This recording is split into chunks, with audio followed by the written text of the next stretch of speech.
Hello and welcome to my channel aspirants WBC special পেয়ে যাও তোমরা আমার চ্যানেলে। তাহলে আজকে যে স্পেশাল যে ক্লাসটা আছে সেটা হচ্ছে হিস্ট্রি ক্লাস এবং মেন্সের ক্লাস। ঠিক আছে, এখন মেন্সের ক্লাস হবে কারণ প্রিলিমস হয়ে গেছে, মেন্সের জন্য বেশি দিন বাকি নেই। তো পিএসসি বলেছে 100 থেকে 150 দিনের মধ্যে মেন্স নেবে এবং সবসময় আমি সবাইকে বলি যে সবসময় যারা WBC অ্যাসপিরেন্ট আছো তারা অলওয়েজ মেন্স ওরিয়েন্টেড পড়াশোনা করবে। তোমরা মেন্স ওরিয়েন্টেড পড়াশোনা করলে কিন্তু তোমাদের প্রিলিমস ক্লিয়ার করা কোনো ব্যাপার না। ওকে, চলো আমরা তাহলে আজকে শুরু করব এই সেগমেন্টে। এটা প্রথম ক্লাস হিস্ট্রি এবং আমরা সবাই খুব ভালো করে জানি যে হিস্ট্রিটা কতটা ইম্পর্টেন্ট পিএসসির জন্য, WBCS এর জন্য। প্রিলিমস এর প্রায় 50 নাম্বার কিন্তু আমরা হিস্ট্রি থেকে আসি, ইন্টারন্যাশনাল মুভমেন্টস আর ইন্ডিয়ান হিস্ট্রি থেকে, আর মেন্সেও এর গুরুত্ব কিন্তু অনস্বীকার্য। তাহলে আজকে আমরা শুরু করছি। যদি আমার চ্যানেলে নতুন হও সাবস্ক্রাইব করতে ভুলো না, লাইক কমেন্ট শেয়ার করো আর বন্ধুদেরকে ট্যাগ করো। আর যারা নতুন WBC অ্যাসপিরেন্ট আসো তারা কিন্তু অবশ্যই সাবস্ক্রাইব করে রেখো। আর আমাদের যে টেলিফোনিক যে ক্লাসগুলো আছে বা অনলাইন ক্লাসগুলো আছে সেটাতে জয়েন করার জন্য 9038020370 তে তোমরা ফোন করো, অ্যাডমিশন ইজ ওপেন। চলো তাহলে আজ ক্লাসটা শুরু করছি। ক্লাসটা শুরু হবে, ফরম্যাটটা হবে অবশ্যই MCQ বেসিসে এবং কিন্তু এর মধ্যে থাকবে হচ্ছে গিয়ে এক্সপ্লেনেশন অলসো। তো শুরু করা যাক। প্রথমে দেখো কি রয়েছে। আচ্ছা, প্রথমে রয়েছে হচ্ছে গিয়ে কনসিডার দ্য ফলোইং স্টেটমেন্টস। তাহলে স্টেটমেন্ট গুলো আমরা দেখে নিই। স্টেটমেন্ট কি আছে? বাহাদুর শাহ সম্পর্কে আছে স্টেটমেন্ট। ফার্স্ট হচ্ছে গিয়ে Bahadur Shah one like Aurangzeb continued the orthodox policies. 1 number এটা। বি হচ্ছে Guru Gobind Singh gained a robe of honour and a medallion of precious stones by Bahadur Shah one. C হচ্ছে মদদ-ই-মাশ ওয়াজ given to the Jogis of Jakbar shows Bahadur Shah's liberal policy, and D hoche Bahadur Shah I gave the Marathas the right to collect Chauth and Sardesh Mukhi in his states. তাহলে চারটে আমরা কিন্তু statement পেয়েছি। এবার স্টেটমেন্টের আনসারটাও আমি বলে দিলাম, বি আর সি কারেক্ট। কিন্তু শুধুমাত্র বি আর সি কারেক্ট বলে দিলে কি আমাদের আলোচনাটা সম্পূর্ণ হয়ে গেল? একদমই না। এক্সপ্লেনেশনটা আমরা চলে যাব। এখানে বাহাদুর শাহ সম্পর্কে বলা রয়েছে। বাহাদুর শাহ কে একটু বলে রাখি। বাহাদুর শাহ কে তোমরা আমাকে যে কমেন্টে বলো তো বাহাদুর শাহ কে। বাহাদুর শাহ আমি বলছি, বাহাদুর শাহ হচ্ছে গিয়ে মুঘল বংশের যে সম্রাট তিনি কে, এবং মুঘল বংশের তিনি এমনই সম্রাট যিনি যখন আমাদের সিপাহী বিদ্রোহ হচ্ছিল তখন কিন্তু এনাকে আমাদের মুঘল সম্রাটকে দেশের সম্রাট হিসেবে ঘোষণা করা হয়েছিল। সিপাহী বিদ্রোহরা যে সিপাহীরা ছিলেন তারা কিন্তু মহাবিদ্রোহের যারা ছিল তারা কিন্তু বাহাদুর শাহকে সম্রাট হিসেবে মেনে নিয়েছিল, এবং বাহাদুর শাহ কিন্তু খুব গুরুত্বপূর্ণ একটা ক্যারেক্টার ইতিহাসের ক্ষেত্রে। তো জেনে নেব আর এই সম্পর্কে যে এখানে বি আর সি কারেক্ট কেন, বাকিটা সবটা ভুল কেন। তো দেখো কি আছে। Bahadur Shah one tried to reverse the orthodox policies of his father Aurangzeb. তাহলে অরঙ্গজেবের কি ছিল? ঔরঙ্গজেবের কিন্তু একটা অর্থোডক্স পলিসি ছিল, যে ক্ষেত্রে অর্থোডক্স উনি ছিলেন এবং অনেক গোড়া মানসিকতার ছিলেন। কিন্তু বাহাদুর শাহ কি করলেন? বাহাদুর শাহ ওয়ান ছিলেন যে বাবার যে জিনিসটা আছে উনি কিন্তু সেটা চেঞ্জ করেছেন, অর্থোডক্স পলিসিটাকে কিন্তু চেঞ্জ করে বেরিয়ে আসতে পেরেছেন। He adopted a liberal policy with the Rajputs, Marathas and the Jogis of Chakbar. তাহলে হিন্দু মুসলিমের একটা সংহতির জায়গাতে উনি আসার চেষ্টা করেছেন এবং অবশ্যই তিনি ঔরঙ্গজেবের মতো অত গোড়া ছিলেন না। নেক্সট হচ্ছে he also gave the Marathas the right to collect Chauth and sardeshmukhi in the 6 states of south. তাহলে হিন্দুদের প্রতি মুসলিম শাসকদের যে জায়গাটা সেটা কিন্তু বাহাদুর শাহ রেখেছিলেন, এবং ঔরঙ্গজেব যেমন হিন্দুদের প্রতি একটা বিদ্বেষমূলক মনোভাব পোষণ করতেন সেটা কিন্তু বাহাদুর শাহ এই পলিসিটা কিন্তু গ্রহণ করেনি। তাহলে আশা করি তোমরা এই কোশ্চেনের জায়গাটা কিন্তু তোমরা বুঝতে পেরেছো। ঠিক আছে, চলো আমরা চলে যাবো নেক্সট কোশ্চেনে। 2 নম্বর কোয়েশ্চেন দেখো, কনসিডার দ্য ফলোইং স্টেটমেন্টস। আবার আমরা একটা 4টে স্টেটমেন্ট জানবো অবশ্যই বাহাদুর শাহ সম্পর্কে। এখানে ম্যাক্সিমাম আমাদের কিন্তু মধ্যযুগীয় সংক্রান্ত কোয়েশ্চেন আমরা পাবো এই হিস্ট্রি ক্লাস 1-এ। সাথে থাকো, ভিডিওটা পুরোটা না টেনে অবশ্যই পুরোটা দেখার চেষ্টা করো, অনেক সাহায্য পাবে। যাদের হিস্ট্রি উইক আছে তাদের জন্য কিন্তু দারুণ এটা। চলো ফার্স্ট কি আছে? ফার্স্ট হচ্ছে Ahmad Shah ascended the throne at very small age without experience in the field of administration. Second হচ্ছে the titles such as Mirza Raja and Maharaja were given to Rajputs by Ahmed Shah. 3 number হচ্ছে Akbar Shah two sent Raja Rammohn Rai to England to seek a raise in pension. আর 4 number হচ্ছে Bahadur Shah one was fond of music. এবার এর মধ্যে থেকে 1, 3 আর 4টা ঠিক, এবার 2-এরটা ভুল কি আছে? 2টা আমরা টাইটেল মির্জা রাজা কে দিয়েছিল সেটা আমরা জানবো। 1, 3 আর 4 কিন্তু ঠিক আছে। ঠিক আছে, আচ্ছা তাহলে দুয়েরটা কেন ভুল আছে? জাহানদার শাহ কিন্তু দিয়েছিল, মির্জা রাজা যেটা আছে সেটা হচ্ছে কি আহমেদ শাহ দেয়নি। জাহানদার Shah gave titles of Mirza Raja to Jai Singh and Maharaja to Ajit Singh. He appointed Raja Jai Singh as the Subedar of Gujarat. তাহলে বুঝতে পারছো এখানে এই কোশ্চেনে কিন্তু আমাদের প্রিলিমস এর কোশ্চেনও কভার হয়ে যাচ্ছে। এবার মেন্সেরও কিন্তু, মেন্সে কিন্তু এতটা খুঁটিয়ে খুঁটিয়ে প্রশ্ন আসে, তোমরা কিন্তু খুব ডিটেইলড স্টাডি করবে এবং আমার ভিডিওগুলো তোমরা দেখতে থাকো, আশা করি সাহায্য হবে। আমার প্লে লিস্টে যাও, বুকস সম্পর্কে থেকে শুরু করে বিভিন্ন সাবজেক্ট ওয়াইজ, টপিক ওয়াইজ তোমরা আলোচনা পেয়ে যাবে। নেক্সট দেখো কি রয়েছে, পরে কয়েকটা দুটো স্টেটমেন্ট আছে, সেটা হচ্ছে ফার্স্ট হচ্ছে the English East India Company got the diwani rights of Bihar and Odisha after the battle of Plassey. আর বি হচ্ছে initially the company continued the old system of revenue collection as was practice during the early Mughals. তাহলে question মানে দুটো statement বুঝতে পারছো এবং এই statement দুটোই কিন্তু ঠিক, এবার কি ঠিক সেটা আমরা এক্সপ্লেনেশন জানবো। আচ্ছা, এক্সপ্লেনেশন আমরা কি দেখবো? The Indian state had since time immemorial taken a part of the agriculture produce land revenue. তাহলে একদম প্রথম থেকে কিন্তু ল্যান্ড রেভিনিউ কনসেপ্টটা ছিল। আচ্ছা, it had done so either directly through its servants or indirectly through intermediaries such as zamindars, revenue farmers, etc. তো আমাকে এটা জিনিসটা বুঝতে হবে যে ইংরেজরা কি এসে রেভিনিউ সিস্টেমটা তৈরি করেছে? একদমই না। ভারতবর্ষে কিন্তু প্রথমেই যে রেভিনিউ সিস্টেম, রাজস্ব কর দেওয়ার ব্যাপারটা কিন্তু প্রথম থেকেই ছিল। তার বলছে who collected through the cultivator and kept and a part of it as their commission. তাহলে এটা বুঝতে পারছো আশা করি। আচ্ছা, নেক্সট হচ্ছে যে মানে আমাদের প্রথম থেকে কিন্তু একটা রাজস্ব ব্যবস্থা ছিল, সেখান থেকে আমরা একটা কিন্তু কাল্টিভেটরের থেকে কিন্তু কমিশন নেবার একটা যে কাল্টিভেটর অর্থাৎ যে প্রডিউসার, কৃষক, অ্যাকচুয়ালি কৃষকের থেকে যে একটা খাজনা নেওয়ার একটা ব্যাপার, সেটা প্রথম থেকেই চলে আসছিল ইংরেজদের আসার আগে থেকে।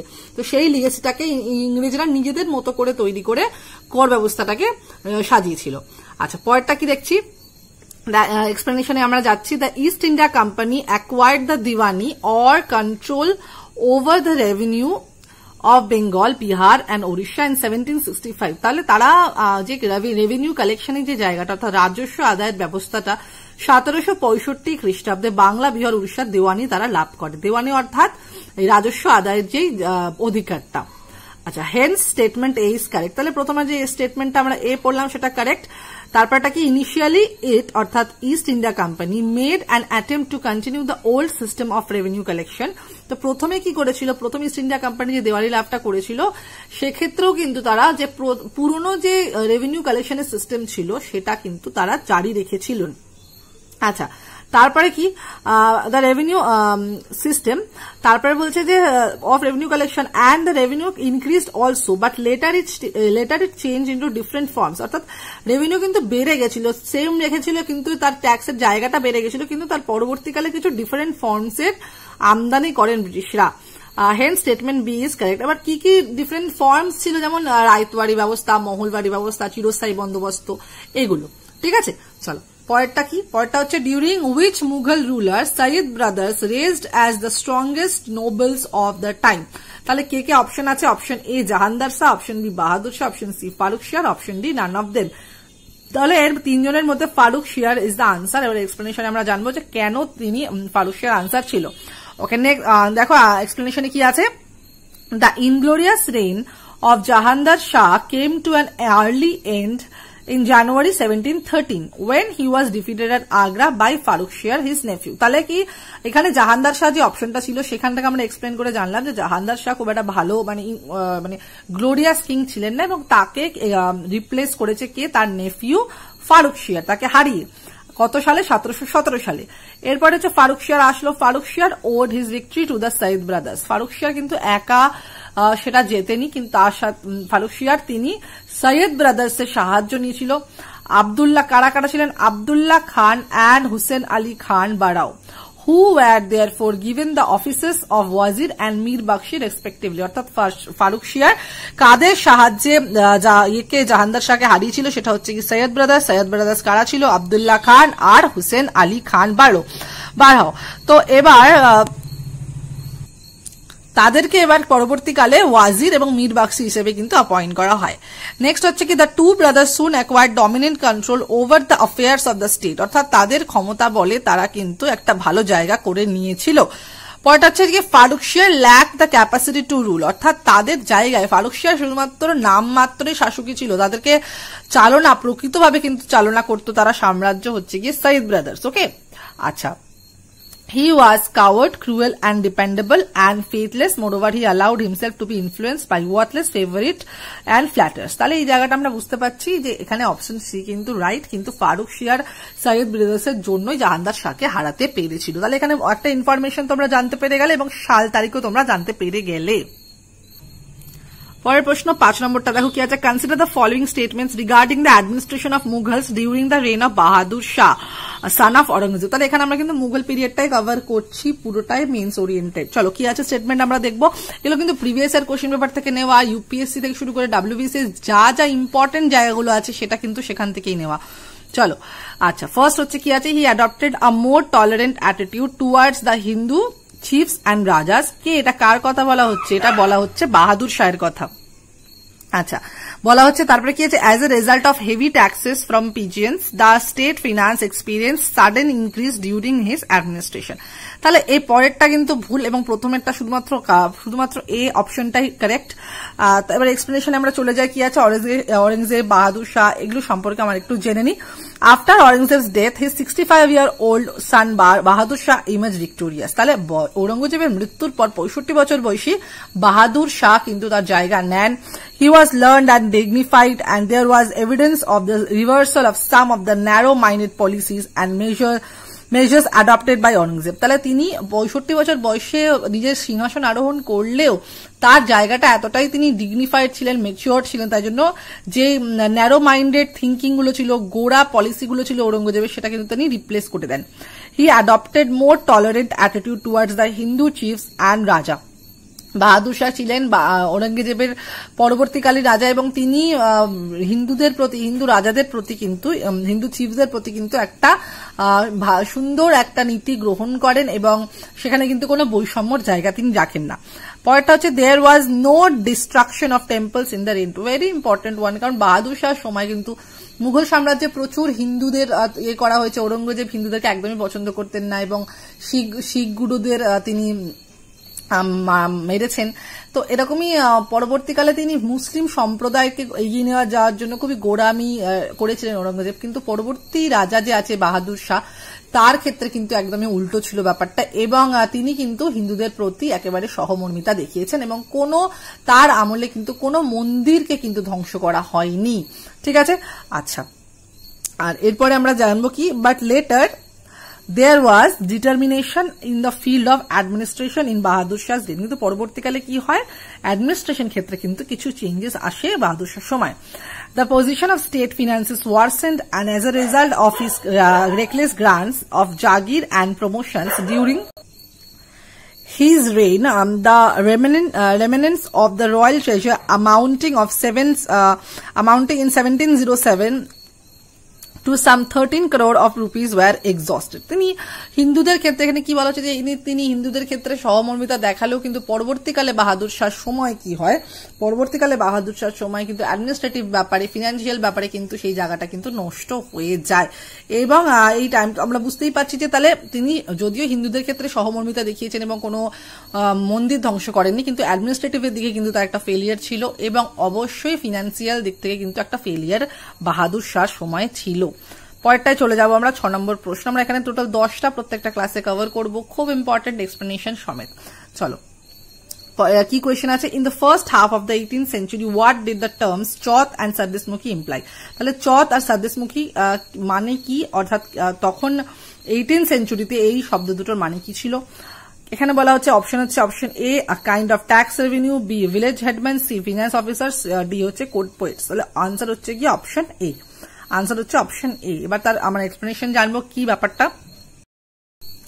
এর এক্সপ্লেনেশন তোমরা দেখতে পাচ্ছ রয়েছে, chauth was the regular tax or tribute imposed from early 18th century by the Maratha Empire in the Indian subcontinent. অর্থাৎ চৌথ ব্যাপারটা কি ছিল, একটা রেগুলার ট্যাক্স ছিল, সেটা একটা ট্রিবিউট ছিল, একটা কি বলবো একটা ট্রিবিউট ছিল কিসের ক্ষেত্রে, মারাঠারা এটা ইম্পোজ করেছিল 18th সেঞ্চুরিতে। আচ্ছা, তারপর হচ্ছে it was an annual tax nominally levied at 25% on revenue or produce as the name.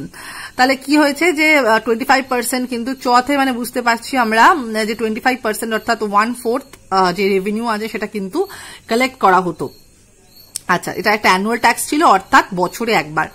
আচ্ছা, it was levied on the lands which were under nominal Mughal rule. তাহলে এটা বুঝতেই পারছি। আচ্ছা, সরদেশমুখী কি ছিল? সরদেশমুখী হচ্ছে the Sardeshmukhi was an additional 10% levy on the top of chauth. It was a tribute paid to the king. অর্থাৎ 25% চথ তো ছিল, তার সাথে একটা ট্রিবিউট দেওয়া হতো, রাজাকে একটা ট্রিবিউট দেওয়া হতো 10%, সেটা ছিল sardeshmukhi. After the death of Aurangzeb, Bahadur Shah granted the Maratha Sardar Sardeshmukhi of Deccan on the condition that these collections would be made by the Mughal officials and then handed over to the Maratha officials. Okay. অর্থাৎ কি? অর্থাৎ গিয়ে দাঁড়াচ্ছে যে ঔরঙ্গজেবের পরে কিন্তু বাহাদুর শাহ মারাঠা সর্দারদের সরদেশমুখী দিত, ঠিক আছে, of Deccan on the condition that this collections would be made by the Mughal officials. তাহলে এই কালেকশনটা কি হবে? মুঘল অফিসিয়ালদের দ্বারা পরিচালিত হবে, ঠিক আছে। চলো পরেরটা চলে যাচ্ছে। পরেরটা হচ্ছে কি আছে? Consider the following Afghan, Bengal, Punjab, Maratha. So which of the above states was or were the result of rebels by local zamindars and peasants against Mughal authority? অর্থাৎ এই কয়েকটা যে নামগুলো বলে দেওয়া রয়েছে আফগান, বেঙ্গল, পাঞ্জাব আর মারাঠার মধ্যে, এইটার মধ্যে কোন জায়গাটা রয়েছে কিন্তু জমিদার বা কৃষকদের আন্দোলনের ফলে গঠিত? তাহলে এটার আনসার হচ্ছে কি অপশন সি, পাঞ্জাব। এবার আমরা এক্সপ্লেনেশনটা দেখে নিই কি আছে। With the gradual weakening and the decline of Mughal empire and its political system give rise to a number of independent powers. তাহলে আমরা জিনিসটাই বুঝতে পারছি যে মুঘল শক্তির অবনমনের ফলে কিছু স্বাধীন সত্তা, শুধু স্বাধীন শক্তির কিন্তু উত্থান ঘটে। Some of these states such as Bengal, Awadh and Hyderabad may be characterized as succession states. Okay. আচ্ছা, তাহলে বেঙ্গল, আওয়াধ, হায়দ্রাবাদ এগুলোকে সাকসেশন স্টেট হিসাবে কিন্তু ক্যারেক্টারাইজ করা যেতে পারে। They arose as a result of the assertion of autonomy by governors of Mughal provinces with the decay of the central power. অর্থাৎ কি আছে যে এগুলো কি কেন এটা তৈরি হয়েছে? এগুলো হচ্ছে কি মুঘল প্রভিন্সের যদি জায়গাটা, মুঘল প্রভিন্সের যে কি বলবো শক্তিটা আস্তে আস্তে যে কমতে শুরু করেছে, তাদের যে কি বলবো অক্ষমতা দেখা দিতে শুরু করেছে, তখন তার ফলে কিন্তু এই শক্তিগুলোর উত্থান। Others such as Maratha, Afghan, Jat and Punjab states were the products of rebellion by local zamindar chieftains and peasants against Mughal authority. তাহলে এবং পরবর্তীকালে এছাড়া অন্যান্য যে পাঞ্জাব, মারাঠা, আফগান, জাট এগুলো কি হচ্ছে? এগুলো হচ্ছে যে লোকাল জমিদার এবং কৃষকদের যে আন্দোলন, যে বিদ্রোহদের ফলে তৈরি হওয়া এক একটা জায়গা, ঠিক আছে। তাহলে আশা করি বোঝাতে পেরেছি। তারপরে কি আছে? Not only did the politics in the two types of states or zones differ to some extent from each other, but there were differences among all of them because of local conditions. তাহলে পার্থক্য শুধুমাত্র কি কারণে গড়ে উঠেছে সেটা নয়, তার কিন্তু লোকাল অনেক পারিপার্শ্বিক অবস্থার জন্য কিন্তু তাদের মধ্যে পার্থক্য রয়েছে। পরেরটা চলে যাবো আমরা, কি আছে? Which among the following was or were the reasons behind the foundation of Hyderabad by Nizam Asaf Jah? তাহলে কয়েকটা আমরা এখানে আমরা স্টেটমেন্ট পাবো। ফার্স্ট স্টেটমেন্ট হচ্ছে the then Mughal empire frustrated all his attempts at reforming the administration. এটা হচ্ছে কি 1 নম্বর। 2 নম্বর হচ্ছে he wanted to maintain his supremacy. আর সি হচ্ছে গিয়ে he was threatened by Sayyid brothers. আর এখানে আনসার হচ্ছে গিয়ে এখানে বলছে অপশন দিয়েছে এ শুধু কি 1-এরটা ঠিক, তার নাকি শুধু 3-এরটা ঠিক, নাকি 1 আর 2-এরটা ঠিক, না 1, 2, 3 তিনটাই ঠিক। তাহলে আর আনসার হচ্ছে কি 1 আর 2-এরটা ঠিক, অর্থাৎ এইটা আর এইটা কিন্তু ঠিক, ঠিক আছে, এটা ঠিক নয়। তাহলে আমরা অপশন সিটা এক্সপ্লেনেশনের জায়গায় চলে যাব। The state of Hyderabad was founded by Nizam ul Mulk Asaf Jah in 1724. এটা খুব ইম্পর্টেন্ট, তোমরা আন্ডারলাইন করে নাও, লিখে নাও পারলে। He was one of the leading nobles of the post Aurangzeb era. অর্থাৎ এই জায়গাটা কিন্তু আমাদের মাথায় রাখতে হবে। His leading role in the overthrow of the Said brothers and was rewarded with the viceroyalty of the Deccan. হ্যাঁ, পরেরটা মানে তারপরের প্যারাতে কি মেনশন রয়েছে? From 1720 to 1722 he was consolidated. ঠিক আছে। He held over the decade by suppressing all opposition to his viceroyalty and organizing the administration on efficient lines. আচ্ছা, তাহলে এখানে আমরা কিন্তু নিজামুল আসফ যার কথা বলছি, from 1722 to 1724 he was the wazir of the empire। তাহলে সৈয়দ ব্রাদার্স এর কথা আমরা আগেও পড়েছি এবং এখনো পড়ছি। বাহাদুর শাহের ক্ষেত্রে, বাহাদুর শাহ ওয়ানের ক্ষেত্রে এই সৈয়দ ব্রাদার্স এর কতটা অবদান ছিল সেটা আমরা আগেও জানলাম এবং এখানেও কিন্তু সেই জিনিসটা বলা রয়েছে। আচ্ছা, তিনি ছিলেন Wazir. But he soon got disgusted with that office as the emperor Muhammad Shah frustrated all his attempts at reforming the administration। ওকে, তাহলে সে ওয়াজির থাকাকালীনও সে অসন্তুষ্ট হতে শুরু করে, কারণ মোহাম্মদ শাহ তাদের এই যে অ্যাডমিনিস্ট্রেশনের যে রিফর্মস গুলো দ্বারা তারা ফ্রাস্ট্রেটেড হতে শুরু করে। So he decided to go back to the deck and where he could safely maintain his supremacy। তাহলে বুঝতে পারছো তার এখানে এই জায়গাটা কিভাবে আসছে, ঠিক আছে। he was threatened by the Syed brothers, এইটা কিন্তু তোমার হবে না, ঠিক আছে। সে সৈয়দ ব্রাদার্স এর ক্ষেত্রে কিন্তু এটা হবে না। চলো এবার আমরা চলে যাচ্ছি পরের পেজে।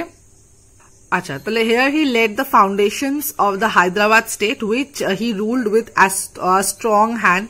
He never openly declared his independence from the central government, but in practice he acted like an independent ruler। তাহলে সে স্বাভাবিকভাবেই সে ডাইরেক্ট কোনোদিন তার ক্ষমতার কথা, স্বাধীনতার কথা বলেনি, কিন্তু সে একজন স্বাধীন রাজা হিসেবে, স্বাধীন রুলার হিসেবে, শাসক হিসেবে নিজেকে প্রমাণ করেছেন।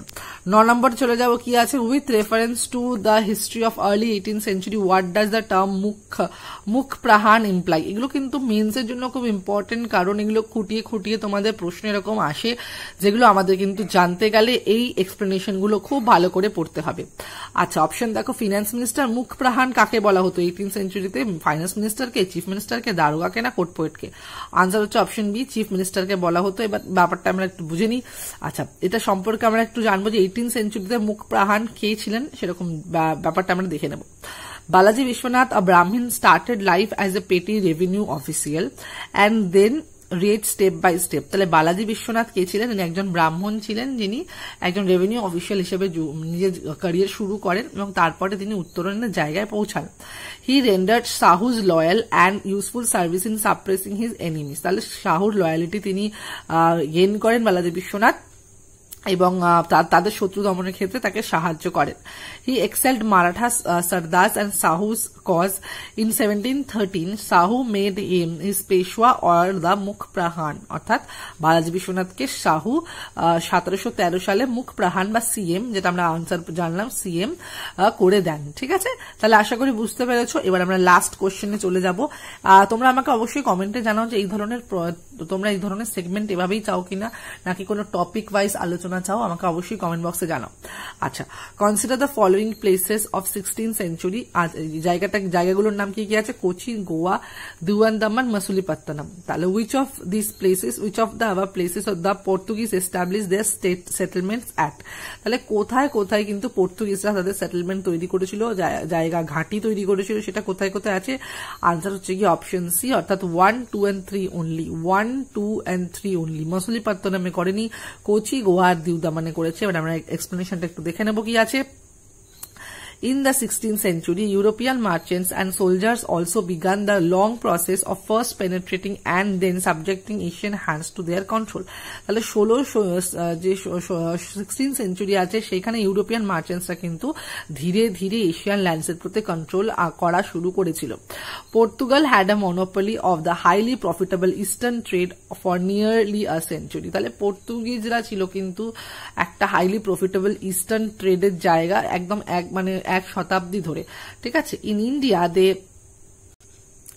established their trading settlements at Cochin, Goa, Diu and Daman from the beginning। তাহলে একদম ইন্ডিয়াতে যেটা পর্তুগিজরা একদম প্রথম থেকেই যেটা বলবো, তারা কিন্তু বিজনেসের দিক থেকে, ঘাঁটি স্থাপনের দিক থেকে একদমই এক শতাব্দী ধরে এগিয়ে ছিল এবং ভারতবর্ষে তারা কোথায় কোথায় জায়গা ঘাঁটি স্থাপন করেন? কোচিন, গোয়া, দিউ আর দামান। From the beginning, the Portuguese combined the use of force with trade। তাহলে তারা এই জিনিসটা কিন্তু আমাদের মাথায় রাখতে হবে। In this, they were helped by by superiority of their armed ships which enable them to dominate the seas. তাহলে তাদের naval পাওয়ারটা অনেকটা ছিল, তাদের সামুদ্রিক শক্তি খুব বেশি ছিল, তাই জন্য তারা কি করেছিল, আর্মড শিপস গুলোকে এই ক্ষেত্রে কাজে লাগিয়েছিল। তাহলে আশা করি এই ক্লাসটা তোমাদের ভালো লেগেছে এবং আমার চ্যানেলে যারা নতুন আছে তারা সাবস্ক্রাইব করতে ভুলো না। এরকমই আরো অনেক আশা করি আনতে পারবো, আমি এরকম আরো অনেক ধরনের ভিডিও আনার চেষ্টা করবো। তোমরা শুধু আমাকে এটাই জানাও যে এই ধরনের সেগমেন্ট এভাবে আনবো নাকি সাবজেক্ট ওয়াইজ টপিক ওয়াইজ আনবো। এই ক্লাসটা এরকমই পর্যন্ত, এতটাই। Thank you so much for watching. সাথে থেকো অবশ্যই। All the best, study hard.